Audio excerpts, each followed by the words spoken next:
तो स्वागत है आपका पाठशाला में।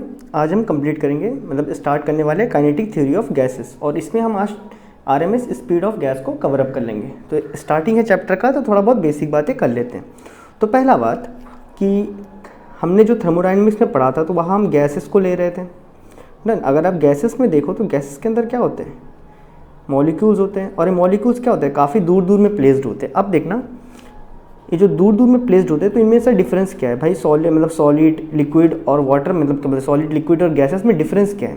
अगर हम बात करें एटम्स के साइज़ की, अगर हम बात करें एटम्स की साइज़ की, तो एटम कितना छोटा होता होगा। अगर आपके पास एक 1 मीटर स्केल है ना, अगर आपके पास एक 1 मीटर के स्केल है, इसको अगर आप 100 करोड़ में, अगर आप इस 1 मीटर स्केल को 100 करोड़ पीसेस में काटोगे तो जितना छोटा बनेगा उतना छोटा क्या होता है, एक एटम का साइज़ होता है। अब ये तो भाई बहुत ही हो गई अटपटी बात है। अब सुनो, जनरली हम इसको फिजिक्स केमिस्ट्री कोई भी चीज़ में एटम के साइज़ को एंगस्ट्रॉम में लिखते हैं। एंगस्ट्रॉम मतलब 10⁻⁻10 मीटर में। अब अगर मैं जनरल बात करूँ तो आपको पूरा मतलब एटम का साइज़ को ज़्यादातर 1 एंगस्ट्रॉम या 2 एंगस्ट्रॉम दिख जाएगा, ठीक है। तो मतलब अगर मैं बात करूँ तो एक एटम का साइज़ मतलब इसका डायमीटर कितना का होता है, इसका डायमीटर लगभग 1 से 2 एंगस्ट्रॉम होता है। कहने का मतलब ये हुआ, या तो ये 1 × 10⁻10 मीटर होगा, या तो 2 × 10⁻10 मीटर होगा, इसी के बीच में होता है। अब ज़रा समझते बातों को। ये है एक एटम। अब हम एटम की साइज़ की नहीं बात करेंगे, इसके बीच की डिस्टेंस की बात करेंगे। अब मैं यहाँ पे सॉलिड बनाया एक, डन, यहाँ पे एक सॉलिड है। तो सॉलिड में इंटरमोलिकुलर स्पेस थोड़ा कम होता है, गैसेस में और थोड़ा सा अलग बोलते हैं, लिक्विड में और थोड़ा सा ज़्यादा हो जाता है। ये आपका लिक्विड है, और गैसेस में तो बहुत ज़्यादा होता है इंटरमोलिकुलर स्पेस, डन है। ये बहुत ज़्यादा हो गया।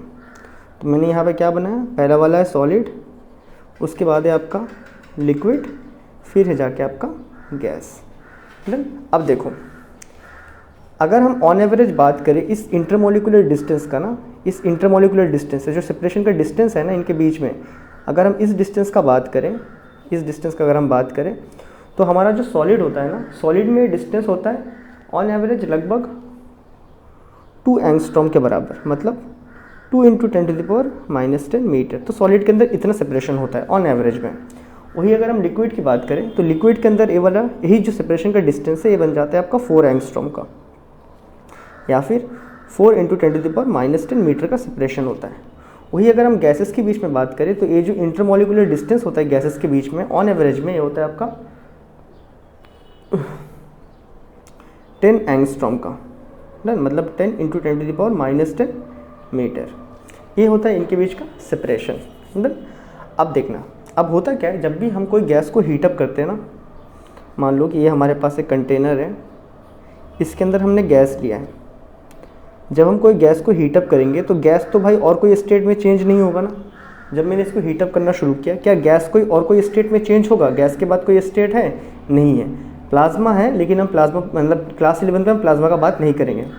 तो ये जैसे कोई और कोई स्टेट में चेंज नहीं होगा, तो मतलब इसको जो भी हम लोग अमाउंट ऑफ हीट प्रोवाइड कर रहे होंगे वो किस में कन्वर्ट होगा, वो कंप्लीट काइनेटिक एनर्जी में कन्वर्ट होगा।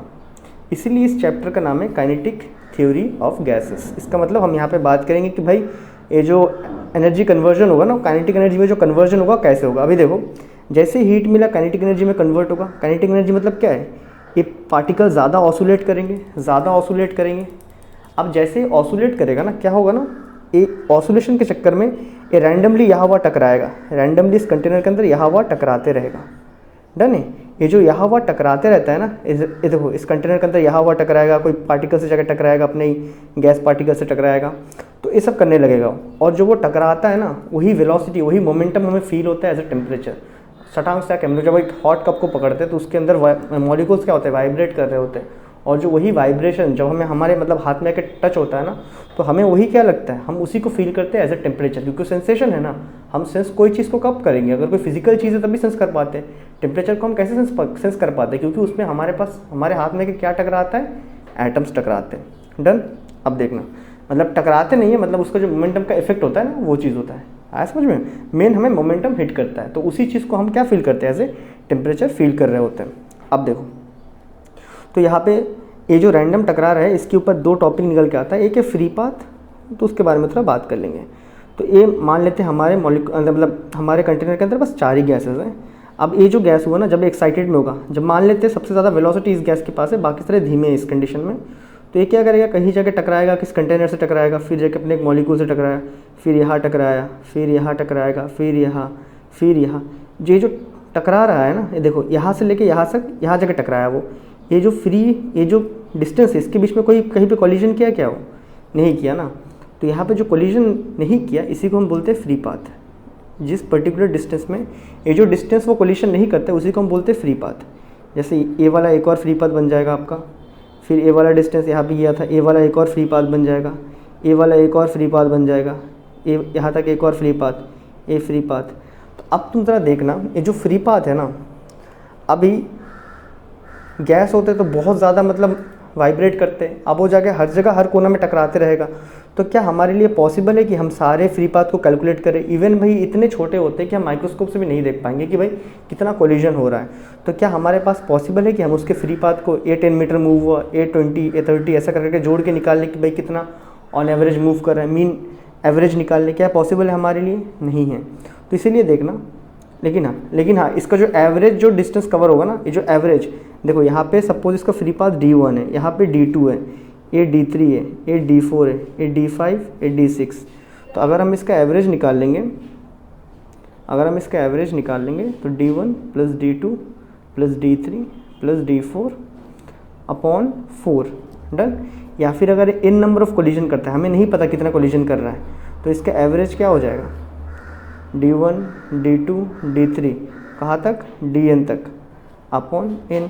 ये क्या होता है हमारा, ये होता है हमारा D एवरेज, या फिर एवरेज का मतलब मीन भी होता है, पता है ना आपको, D एवरेज का मतलब मीन भी होता है। तो इसको हम लोग क्या बोलेंगे, मीन फ्री पाथ। एवरेज का मतलब मीन भी होता है, तो मैंने मीन लिख दिया है। अभी हम बड़े क्लास में आ गए तो हम उसका एवरेज नहीं मीन बोलेंगे, और D क्या था हमारा, फ्री पाथ था, तो ये नहीं बन जाएगा मीन फ्री पाथ। तो यहाँ तक हमें बातें समझ आया। अब हम आगे बढ़ते हैं।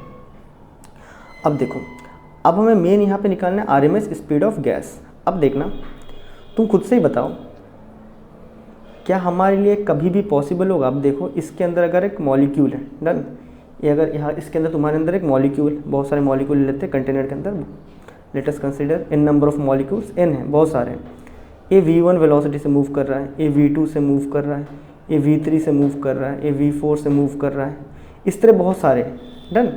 अब क्या है, पॉसिबल है कि मैं जाके इंडिविजुअल जो मॉलिक्यूल उसका वेलोसिटी पता करूँ? पहला बात, it is next to impossible to find out the number of particle. Exactly number of particles कितने हैं एक सिस्टम के अंदर, वो पता करना नामुमकिन है।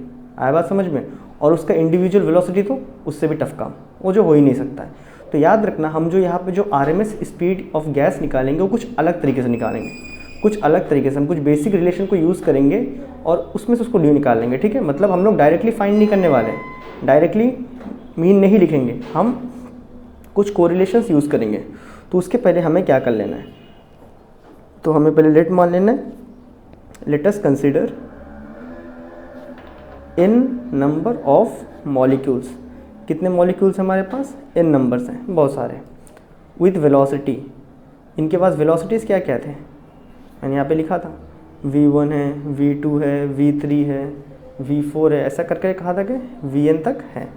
यहाँ तक हमें समझ आता है, डन।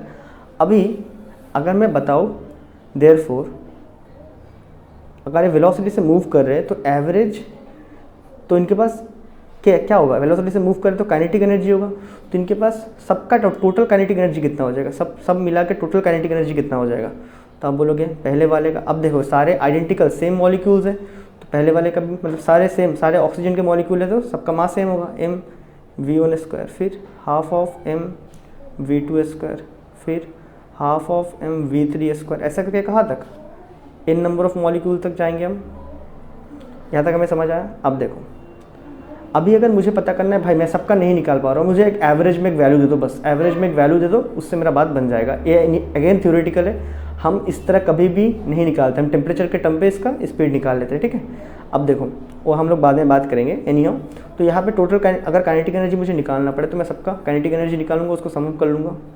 अभी तो एवरेज में कितना हो गया, एवरेज काइनेटिक एनर्जी। मैंने बोला भाई सबका मत बता, मेरे को एक एवरेज बता दे कि हाँ भाई इतना मान लूँगा तो सारे मॉलिक्यूल का मतलब उतना ही रहेगा, एवरेज में बताओ। डन। तो एवरेज में क्या करेंगे हम, टोटल एनर्जी को, जो टोटल एनर्जी आया उसको क्या कर देंगे, कितने नंबर ऑफ पार्टिकल्स है उसको डिवाइड कर देंगे ना, यही होता है ना एवरेज। और इस केस में हम एवरेज को क्या बोलेंगे, क्लास 11th में खास करके हम लोग बड़े हो गए तो हम लोग एवरेज को क्या बोलना पसंद करते हैं यहाँ पे, मीन। तो मीन काइनेटिक एनर्जी कितना हो जाएगा, total energy upon number of particles. अब टोटल एनर्जी मेरा कितना हो गया, देखो ये हो गया half of m v1 square plus half of m v2 square, ऐसा कर करके कहाँ तक जाएगा, half of m vn square divided by total number of particles कितने हैं यहाँ पे, हमने n माना था। तो ये आ गया हमारे पास मीन काइनेटिक एनर्जी। तो मीन काइनेटिक एनर्जी कितना आ गया, अगर मैं 1/n को बाहर निकाल दूँ और हाफ ऑफ m को भी बाहर निकाल दूँ तो हमारे पास क्या क्या बच जाएगा, v1 square plus v2 square, ऐसा कर करके vn स्क्वायर तक। अब देखना लेट cm क्या होता है, cm मान रहे हैं हम लोग जाके मीन वेलोसिटी। यहाँ देखना मैंने cm माना है, cm का मतलब क्या है, मीन वेलोसिटी। इस चैप्टर में मैं कहीं भी c मानूंगा तो स्पीड ऑफ लाइट नहीं है, वो क्या रहेगा आपका, मीन वेलोसिटी रहेगा।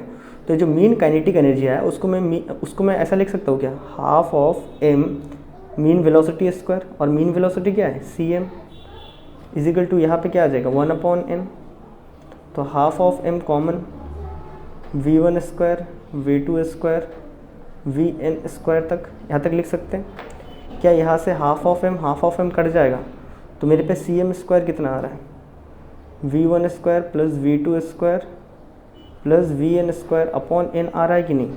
तो यहाँ से खाली cm निकालूंगा कितना आ जाएगा, under root v1 square v2 square vn square upon n। इसी को हम बोलते हैं रूट मीन स्क्वायर। इसका मतलब है हम लोग क्या कर रहे हैं, देखो यहाँ इसी को हम क्या बोलते हैं पता है, इसी को बोलते हैं RMS। इसका मतलब है स्क्वायर करो, पहले सारे वेलोसिटीज़ को स्क्वायर करो, यानी यहाँ पे तो फॉर्मूले में स्क्वायर था, तो सारे वेलोसिटीज़ के स्क्वायर करो, उसका मीन निकाल लो, फिर उसका रूट निकाल लो। ये क्या होता है, एक एवरेज निकालने का या मीन निकालने का एक टेक्निक है, ठीक है। तो RMS क्या होता है, इसका मतलब हो जाता है हमारा रूट मीन स्क्वायर। ये क्या होता है, it is one of the technique to find the average. Done. यहाँ पे हम लोग बड़े क्लास में आ गए तो एवरेज नहीं बोल के क्या बोलते हैं, मीन बोलते हैं। तो एक टेक्निक है जिससे हम क्या निकालते हैं, मीन निकालते हैं। तो आई होप आपको डेरिवेशन समझ आया होगा। अब देखो यहाँ पे हम लोग कुछ एजम्पशन लेते हैं, इस काइनेटिक थ्योरी ऑफ गैसेस को करने के लिए। तो ये सारे एजम्पशन मैं यहाँ लिख देता हूँ। हम लोग कुछ एजम्पशन मानते हैं कि भाई ऐसा होना चाहिए तभी ऐसा पॉसिबल होगा। तो पहला एजम्पशन है कि all particles are spherical. All particles are spherical मतलब इनका शेप कैसा होगा, बॉल के जैसा होगा, स्फेरिकल होगा। दूसरा हम मानते हैं collision are elastic. Elastic collision मानने का फ़ायदा क्या हुआ कि इसमें एनर्जी का लॉस नहीं होगा। अभी वो अगर 10 जूल ऑफ एनर्जी से यहाँ टकराया है तो 10 जूल ऑफ एनर्जी से रिवर्स बैक करने वाला है। डन। यहाँ पे कोई एनर्जी का लॉस नहीं होता है, हम मानते हैं, बट असल में तो होता है। अब थर्ड जो हमने मान के रखा है वो है कि volume of gas is very much greater than volume of particle. इसको ज़रा समझा देता हूँ। ये 3 हमने एजम्पशन मान के रखा है। इसका मतलब क्या होता है, अगर आप वॉल्यूम ऑफ गैस देखो,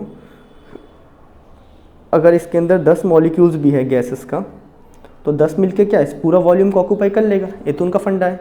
लेकिन ये हुआ वॉल्यूम ऑफ गैस, मान लेते 10 मिलके 10 मीटर क्यूब को ऑक्यूपाई करके रखा है। लेकिन अगर हम इन 10 पार्टिकल्स को आपस में रखेंगे, 10 पार्टिकल्स को आपस में रखेंगे तो इनका वॉल्यूम क्या आएगा, बहुत ही कम आएगा, 0.001 मीटर क्यूब के आसपास आ सकता है, उससे भी कम आएगा।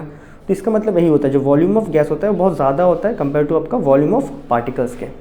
तो ये था RMS स्पीड के ऊपर पूरा फंडा। तो एक बार रिकैप कर लेंगे। तो काइनेटिक थ्योरी ऑफ गैसेस में हमने एटम के साइज़ को पढ़ा। तो एटम के साइज़ लगभग, अगर आप 1 मीटर स्केल को 100 करोड़ में काटोगे तो आपको जितना छोटा मिलेगा वो होता है एक एटम का साइज़। अगर आसान भाषा में बोले तो एटम के साइज़ होता है एंगस्ट्रॉम में। डन। ये जनरली एटम का साइज़ 1 से 2 एंगस्ट्रॉम में होता है। अगर मीटर में लिखेंगे तो 1 × 10⁻⁻10 मीटर और 2 × 10⁻⁻10 मीटर। फिर हमने देखा कि इनके बीच का जो इंटरमोलिकुलर डिस्टेंस होता है सॉलिड, लिक्विड और गैसेस में वो कैसा होता है। सॉलिड के केस में इंटरमोलिकुलर स्पेस 2 एंगस्ट्रॉम, लिक्विड के केस में ऑन एवरेज में 4 एंगस्ट्रॉम होता है, और गैसेस के केस में ऑन एवरेज में 10 एंगस्ट्रॉम होता है इंटरमोलिकुलर स्पेस। फिर हमने देखा जो गैसेस के केस में होता है, जब हम उसको हीटअप करते हैं तो उसका जो भी एनर्जी हम प्रोवाइड कर रहे होते हैं Q, वो कम्प्लीटली कन्वर्ट होता है काइनेटिक एनर्जी में, क्योंकि इसमें फेस चेंज तो होता नहीं तो पोटेंशियल एनर्जी में यूज़ नहीं होगा। अब जो कंप्लीट काइनेटिक एनर्जी में कन्वर्ट होता है तो इसी के ऊपर हम पढ़ने वाले हैं काइनेटिक थ्योरी ऑफ गैसेस। अब फिर हमने देखा जब इसको हीट मिलेगा तो ये रैंडमली मोशन करेगा। अब जब मोशन करेगा तो यह हवा स्ट्राइक करने वाला है। अब जब वो यह हवा स्ट्राइक करेगा तो उसके बीच में कोई एक सर्टेन डिस्टेंस वो बिना स्ट्राइक करके चलने वाला है, और जो सर्टेन डिस्टेंस वो बिना स्ट्राइक करे चलता है उसको हमने फ्री पाथ बताया। फिर हमने देखा कि डी एवरेज मतलब फ्री पाथ का एवरेज निकाल सकते हैं, लेकिन हम बड़े क्लास में आ गए तो एवरेज को मीन बोलेंगे। फिर हमने एवरेज निकाल के बोला इसे मीन फ्री पाथ बोलेंगे, D1 D2 D3 plus DN upon N। फिर हमने निकाला RMS स्पीड ऑफ गैस। इसके लिए हमने कुछ एजम्पशन माना कि ऑल पार्टिकल्स क्या स्पेरिकल है, बॉल के जैसा है। इसमें कोलिजन क्या होते हैं, इलास्टिक, मतलब जितने एनर्जी के साथ वो टकराएगा उतने एनर्जी से वो बाउंस बैक करने वाला है। फिर हमने देखा वॉल्यूम ऑफ गैस क्या होता है, ये बहुत ज़्यादा होता है compare to volume of particles के। फिर हमने इसको प्रूव करने के लिए RMS स्पीड ऑफ गैस निकालने के लिए, जो प्रैक्टिकली हम लोग नहीं निकाल पाएंगे, तो हमने क्या किया, हमने यहाँ पे डेरिवेशन करने के लिए let us consider in number of molecules. In number of molecules से कंटेनर के अंदर है, मान लिया सबका वेलोसिटी है V1 V2 V3 V4 Vn तक। फिर हमने देखा total kinetic energy half of mv1², इस तरह निकाल लिया। फिर अगर मुझे मीन काइनेटिक एनर्जी निकालना है तो मैं क्या करूँगा, टोटल एनर्जी को डिवाइड करूँगा नंबर ऑफ पार्टिकल्स से, ठीक है। तो मुझे पता चल जाएगा ऑन एवरेज में एक एक के पास कितना एनर्जी है। तो हमने टोटल एनर्जी ऊपर में लिखा, डिवाइडेड बाई यहाँ पे n कर दिया है, देखो। फिर मीन काइनेटिक एनर्जी वही निकाल रहा था, तो हाफ, ये देखो 1/n को पहले लिख दिया, इस सब में से हाफ ऑफ m, क्योंकि सारे मॉलिक्यूल सेम है, आइडेंटिकल मॉलिक्यूल्स है, ठीक है। अब देखो तो उसमें अंदर क्या बच गया था, V1² V2² और Vn²। फिर हमने माना जो मीन काइनेटिक एनर्जी आया तो इसके अंदर क्या होगा, एक मीन वेलोसिटी भी होगा, तो हमने उसको लिख दिया हाफ ऑफ m Cm²। यहाँ पे Cm क्या है आपका, मीन वेलोसिटी है या फिर एवरेज वेलोसिटी है, लेकिन बड़े क्लास में तो क्या यूज़ करेंगे, मीन यूज़ करेंगे। तो इसको बराबर लिख दिए इसके, यहाँ पे हाफ m कट गया, तो हमारे पास मीन स्क्वायर कितना आ गया, इसके बराबर डायरेक्ट V1 V2², और यहाँ पे जो n बचा था बाई n। तो हमने यहाँ से Cm निकाला तो हमारे पास डायरेक्ट आ गया। अगर हम इसको देखें तो यहाँ पे इसने असल में किया क्या है, पहले क्या किया, जब इसको आप निकालोगे तो क्या करोगे, पहले आप वेलोसिटीज़ का स्क्वायर करोगे, उसके बाद क्या करोगे आप उसका एवरेज मतलब मीन निकालोगे, फिर उसका स्क्वायर रूट करोगे। तो इसको बोल दिया गया रूट मीन स्क्वायर, मतलब स्क्वायर मीन रूट, उल्टा करके स्क्वायर करो, फिर उसका मीन लो, फिर उसको रूट करो, सीधे में बोलेंगे तो RMS जो होता है रूट मीन स्क्वायर। तो ये था आज का वीडियो, आई होप आपको अच्छा लगा होगा, और मैं मिलता हूँ आपसे अगली वीडियो में, तब तक के लिए गुड बाय।